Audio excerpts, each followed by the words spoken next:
Honestly, boys, with every single week that goes on, I'm looking more and more forward to a World Cup that genuinely I had no hype for a couple months back. But I don't know whether it's the fact that we all love a fucking good World Cup, don't we? We just do. Or the fact that Chelsea are playing like fucking arseholes once again.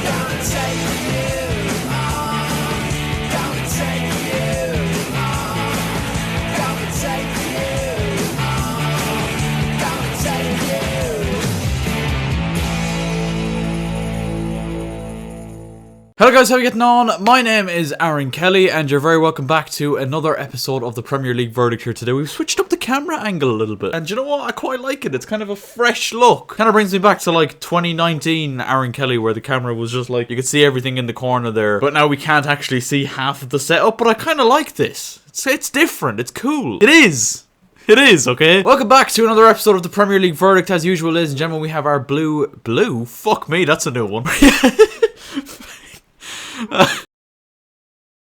Once again, we have our green, yellow and red box in front of us, lads. You all know what they mean at this point. We're not going to waste any time explaining it. Green box this week, I'm going to give to Leeds United. What a performance and what a victory to end what is an infamous record, really, in terms of Virgil van Dijk's 5-year unbeaten streak at Anfield in the Premier League for Liverpool is finally over. We can all rest. And of all the teams to do it, I really didn't expect it to be this Leeds United team of all teams. You know, we really did kind of expect it with the form that Liverpool have been in all season, really. We kind of expected this record to end this season, but certainly not at the hands of Leeds United. Obviously, they played Manchester City a couple of weeks ago, and the majority of us kind of felt like that was when the record was going to end. Goals from Rodrigo, a shocking bad goal from Rodrigo, and Somerville claimed a 2-1 victory for Leeds United. And honestly, Liverpool, I mean, just when you thought, I said this last week when they lost to Nottingham Forest, but just when you look like they're going to get back into the form that we know this Liverpool team is certainly capable of, they go and pull a result like this. I think nobody expected it to be Leeds United to end what is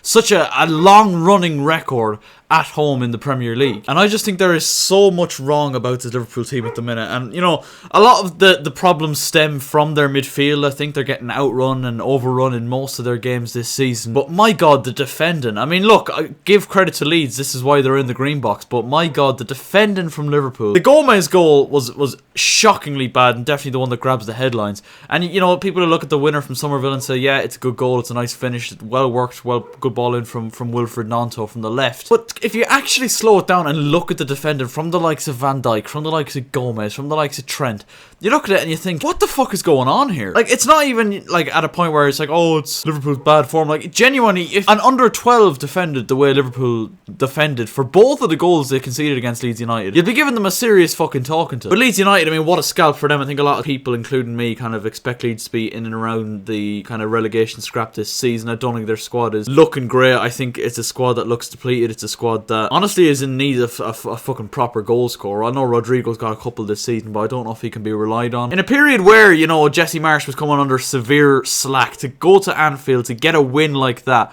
I mean, that is something else. I mean, if you're looking for something to kind of ease the pressure on a manager, end Virgil van Dijk's 5-year unbeaten record at Anfield in the Premier League, that's the way to fucking do it. What a performance by Leeds. Green box for them this week. Yellow box, and it's a man that I didn't think I'd be even mentioning at all this season. The fact that he's playing Premier League football is quite incredible to me. Diego Costa gets the yellow box this week as he brought on a moment of madness in Brentford and Wolves' 1-1 draw at the Brentford Community Stadium. Game itself, not a particularly incredible game, not a huge amount of talking points on it, so Diego decided, you know what, I'm going to step up here and I'm going to headbutt a Brentford defender. And there's a couple of crazy things to look at when we look at this incident. I mean, number one, Diego Costa, did you know, never ever got a red card in the Premier League for Chelsea in his, 3 seasons he was with us. He got 1 red card. It was in an FA Cup tie against Everton back in like 2015-16 or something along those lines. I'm pretty sure he bit Gareth Barry that day as well, which is incredible that nothing was done about that. It's nearly like Costa kind of went into a coma for a couple of years and he woke up and we had the video assistant referee and he thought he could still get away with stuff like this. Like, it's just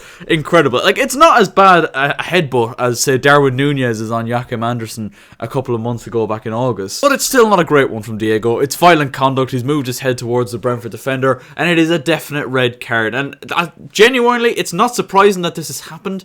The shocking thing is, it's his first ever Premier League red card. Unbelievable, Diego Costa. I mean, what a player he was back in the day, Diego Costa. Definitely one of my favourite ever Chelsea strikers. I think the Chelsea striker name is definitely a cursed one. I think we've had very bad luck with strikers. I mean, look as far as our current one, Pierre-Emerick Aubameyang. I said from the beginning that was a panic signing, and it's starting to look that way, despite the fact that he started relatively well. But Costa was just brilliant. I mean, when he played for you, you'd absolutely loved him. You hated him if he was against you. He was one of those players. He was unpredictable as fuck as well. Like, you never really knew what he was going to do at any given moment. And apart from all that, being box office, he was a lethal fucking striker as well. And I am happy to see him back in the league. I'd be happy to see him starting to score more goals rather than red cards. Stinker of the week, and keeping it, I mean, it's not really keeping it on subject at all, but Chelsea FC. Brighton 4, Chelsea 1. Horrendous fucking result. And it's very rare that you will see me leave a Chelsea game and not come back at all at half-time. You know, half-time I was like, do you know what? I have seen enough. Leandro Trossard gave Brighton the lead after just 5 minutes, but honestly, it could have been 1-0 even earlier than that. Thiago Silva actually in the first 2 or 3 minutes actually cleared 2 incredible shots off the line. Kepa was beaten on both occasions, and Thiago Silva was where he needed to be. He did actually, I would say he was at fault for the Trossard goal. I mean, he kind of earned it after saving us twice in quick succession. And then a couple of own goals before half-time. Trevor Chalobah and Ruben Loftus-Cheek. But I mean, 3-0 at half-time, you could say, oh, you know, 2 own goals, they're unlucky. When you look at the nature of the game, though, 3-0 was absolutely the difference between these two sides. Kai Havertz still pulled one back just after half-time, should I say. But Pascal Gross added Brighton's 4th in the 92nd minute, capping off a humiliating afternoon for Chelsea. And, you know, you look at around us at the minute, the likes of Tottenham keep winning, but are quite unconvincing. Man United are winning games as well, big win for them against West Ham. Newcastle continue winning. Arsenal are, I mean, more in a title fight than a top 4 race at this point. Chelsea are going to have to work very fucking hard to finish in the top 4 this season, and results like this shouldn't be allowed to slide. Like, we were so fucking poor from start to finish, and you know what? We can go back and say, oh, we bet fucking AC Milan in the San Siro. What a result that is, and then you go and fuck it up against Brighton.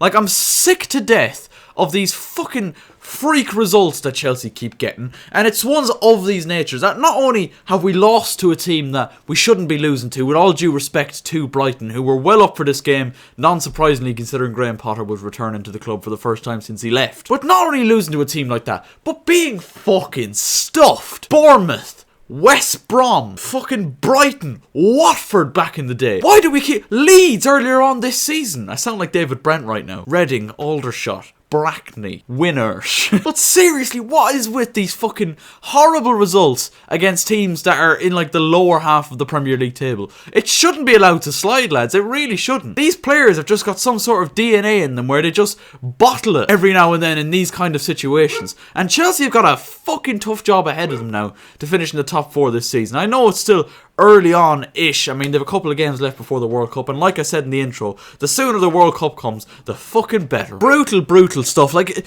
not only like defensively getting overrun in midfield, Conor Gallagher misses a sitter. Christian Pulisic on the follow-up misses an open goal, and that was only in the first half. I'm not sure what other fucking sitters we missed. You wouldn't think these are players that are looking to get in World Cup squads, would you? Like, Christ, oh my god. I've just got to accept now with Chelsea that we are fucking in our banter era. Like, we are definitely approaching our banter stage where you can't take Chelsea seriously anymore, man. You cannot take Chelsea seriously, or else you are likely to be let down and disappointed. Alright, lads, that's where I'm going to wrap it up.